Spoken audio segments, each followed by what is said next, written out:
hello' কি খবৰ ভালে আছেনে আজি আকৌ আহিলোঁ এটা নতুন ৰেচিপি লৈ যোৱাকালি অলপ বিজি হৈ গৈছিলোঁ সেইকাৰণে মই ভিডিঅ' আপলোড কৰিব নোৱাৰিলোঁ সেইকাৰণে আজি লৈ আহিলোঁ ভিডিঅ'টো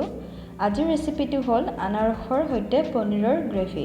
আপুনি চাগে কেতিয়াও ট্ৰাই কৰা নাই আগত সব বলকচোন আজি মই কেনেকৈ বনাওঁ আপোনালোকে চাব এইটো ৰেচিপি বনাবৰ কাৰণে প্ৰথমত মই কেৰাহীত তেল দিলোঁ তেলখিনি অলপ গৰম হোৱাৰ পিছত মই পনীৰ দিলোঁ দেন অলপ হালধি দি পনীৰখিনি মই ভাজি ল'ম এয়া পনীৰখিনি ভাজা হৈ গৈছে এতিয়া মই পনীৰখিনি কাঢ়ি এখনত উলাই দিলোঁ উলাই লোৱাৰ পিছত যিহেতু তেলখিনি অলপ ৰৈ গৈছে তাত মই দিলোঁ পাঁচফোৰণখিনি অলপ ফুটি যোৱাৰ পিছত দিলোঁ তেজপাতটো ভাজি হৈ যোৱাৰ পিছত দিলোঁ পিঁয়াজটো মই কাটিব পাহৰি গৈছিলোঁ আগতীয়াকৈ সেইকাৰণে মই এতিয়া কাটি দি দিছোঁ দেন মই শুকান জলকীয়া দুটা কেঁচা জলকীয়া দুটা আৰু লগতে শুকান নৰসিংহৰ পাত দি এইখিনি ভাজি ল'ম এইখিনি ভাজি হোৱাৰ পিছত দিলোঁ আদা নহৰু জিৰা হোমমেড পেষ্ট দেন হালধি অলপ এড কৰি মই মছলাখিনি ভাজি ল'ম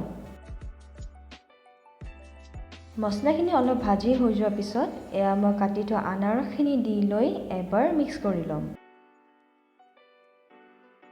মিক্স কৰি লোৱাৰ পিছত মই এড কৰিলোঁ নিমখ দিয়া হোৱাৰ পিছত মই গোটেইখিনি ভালকৈ মিক্স কৰি ভাজি হ'বলৈ কভাৰ কৰি বহাই দিলোঁ দেন মই অলপ এড কৰিলোঁ পিজ্জা পাস্তা চচ আপুনি যদি বিচাৰে টমেটো কেচাপো দিব পাৰে যিহেতু পিজ্জা এণ্ড পাস্তা চচ দিয়া হৈছে এতিয়া মই কভাৰ কৰি অলপ টাইম ভাজি ল'ম এয়া চাওক আনাৰসখিনি ভাজা হৈ গৈছে এতিয়া মই ডাঙৰকৈ কাটি থোৱা পিঁয়াজখিনি এড কৰিলোঁ দেন লাষ্টত পনীৰখিনি দি মই ভালকৈ মিক্স কৰি লৈ আকৌ এবাৰ কভাৰ কৰি বহাই দিছোঁ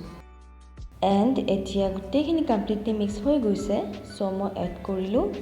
পানীটো মই গৰম লৈছোঁ আপুনি যদি বিচাৰে ঠাণ্ডা পানীও ল'ব পাৰে যিহেতু পানী এড কৰিছোঁ সেইকাৰণে আৰু অলপ টাইম কভাৰ কৰি বহাই থ'লোঁ এণ্ড ফাইনেলি আমাৰ গ্ৰেভি ৰেডি হৈ গৈছে চ' মই লাষ্টত মেগী মছলা আৰু অলপ ধনিয়া পাত দিলোঁ ফৰ স্মেল এয়া চাওক গ্ৰেভি এতিয়া কমপ্লিটলি ৰেডি হৈ গ'ল চ' মই এতিয়া ছাৰ্ভ কৰি ল'ম আপুনি এইটো ৰেচিপি কেতিয়াবা ঘৰত ট্ৰাই কৰিছিলনে যদি নাই কৰা তেনেহ'লে ট্ৰাই কৰিব বহুত ভাল লাগে খাই আৰু মোৰ প্ৰিভিয়াছ ভিডিঅ' যদি আপোনালোকে চোৱা নাই তেনেহ'লে চাব মই লিংক ডেছক্ৰিপশ্যনত দি দিছোঁ লগতে মোৰ ইনষ্টাগ্ৰাম আইডিটো দিছোঁ আপোনালোকে মোক তাতে ফ'ল' কৰি দিব এণ্ড মোৰ ভিডিঅ'ছ যদি আপোনালোকে চাই ভাল পায় তেনেহ'লে প্লিজ লাইক শ্বেয়াৰ আৰু ছাবস্ক্ৰাইব কৰি দিব